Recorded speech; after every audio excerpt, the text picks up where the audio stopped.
Hello! Alors aujourd'hui, j'ai décidé de vous parler d'un truc qui me trotte dans la tête depuis quelques jours, voire quelques semaines, et qui en fait est une analyse de ce qui se passe chez moi dans mon petit cerveau depuis quelques années. Depuis quelques années.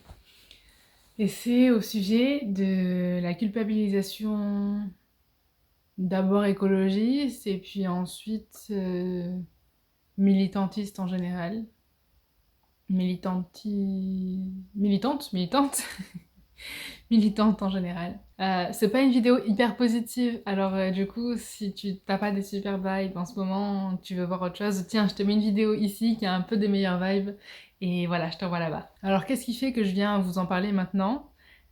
Si vous avez vu le TikTok où j'en parle, en fait, lors de mon dernier rendez-vous chez ma psy, donc il y a à peu près une semaine, j'ai évoqué le fait que je culpabilisais pas mal sur tout ce que je mangeais, ce que j'achetais, les mots que je disais pour que ça fasse de mal à personne, les sous-titres et tout ça.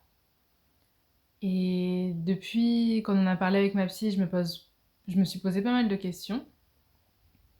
Et du coup, j'ai pris un rendez-vous là en fin de semaine avec un psy spécialisé dans le burn-out. Donc je sais pas si c'est ce que j'ai et c'est pour ça que j'ai pris rendez-vous avec un psy spécialisé pour parler potentiellement d'un burn-out militant. Donc je vous ferai peut-être une vidéo pour vous dire comment ça s'est passé ou je vous mettrai le clip à la fin ou juste après. Je vais le faire en partie. Donc là, dans la première partie, je vous ai expliqué pourquoi je vous en parle aujourd'hui. Maintenant, je vais vous expliquer d'où m'est venue cette prise de conscience et d'où m'est venue cette culpabilisation en fait. Et en gros, ça a commencé. J'avais une pote qui était végétarienne, mais elle, c'était pour toute autre raison. Mais bon, du coup, ça m'a un petit peu juste sensibilisée au sujet. Et sur le coup, ça me faisait rien du tout. Et puis après, je suis tombée sur un reportage qui expliquait le traitement des vaches dans les industries laitières.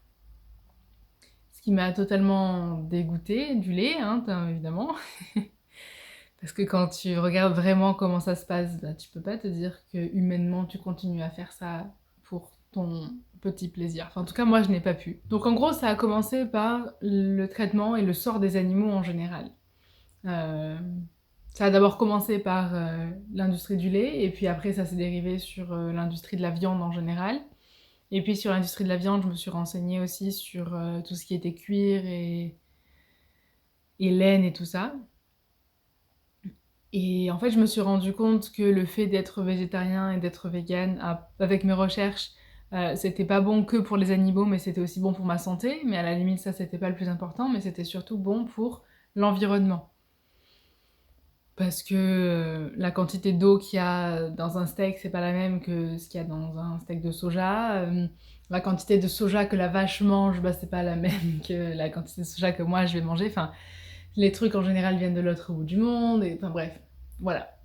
Donc j'ai commencé à me renseigner là-dessus et je me suis dit ouais c'est pas mal. Enfin mes recherches ont montré que le fait d'être végétarien et d'être vegan c'était pas mal pour l'écologie aussi. Ces recherches-là sur l'impact sur l'écologie m'ont aussi amené sur les autres choses que je mangeais qui étaient pas forcément bonnes pour l'écologie non plus. Donc dans tout ce qui est nourriture végane, les avocats viennent de l'autre bout du monde. Le soja aussi. Et puis tant qu'on est sur la nourriture et sur le fait que ça vienne de l'autre bout du monde, en général, enfin il y a certaines industries qui exploitent clairement des êtres humains et qu'ils ne les payent pas assez et que les êtres humains souffrent pour ramasser ce que je mange moi.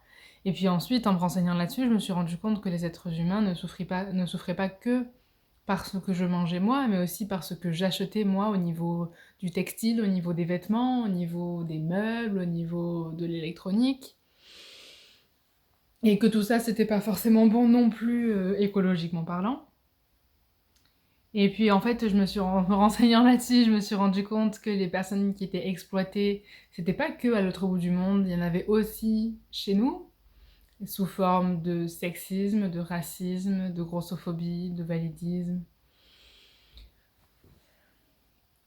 Et du coup, ça m'a mené à ça. Et donc, en fait, ça a fait que j'arrêtais pas de me renseigner sur des sujets qui me stressaient, qui me culpabilisaient, jusqu'au moment où j'en puisse plus et où j'arrête totalement. J'arrête totalement. J'arrête de me renseigner, j'arrête de faire des vidéos sur le sujet, j'arrête juste, je vis, je me débrouille et voilà. Et on fait comme on peut. Et là, on est quasiment... Enfin, c'était en septembre dernier, on est en février. Non, non, pas du tout en février, enfin, on est en avril. Et c'était en septembre dernier que j'ai totalement arrêté de me renseigner sur tout ça. Ça a fait du bien, mais ça fait mal. Ça fait mal parce que j'arrête de me renseigner, ok, ça fait du bien à mon cerveau, sauf quand le sujet revient sur la table et que quelqu'un me dit ouais, l'écologie, ou que quelqu'un me dit ouais, la viande, ou que voilà, ou que je vois quelqu'un qui en parle ou quoi. Ben, ça me rappelle que moi je fais rien. Ça me donne l'impression que moi je fais rien.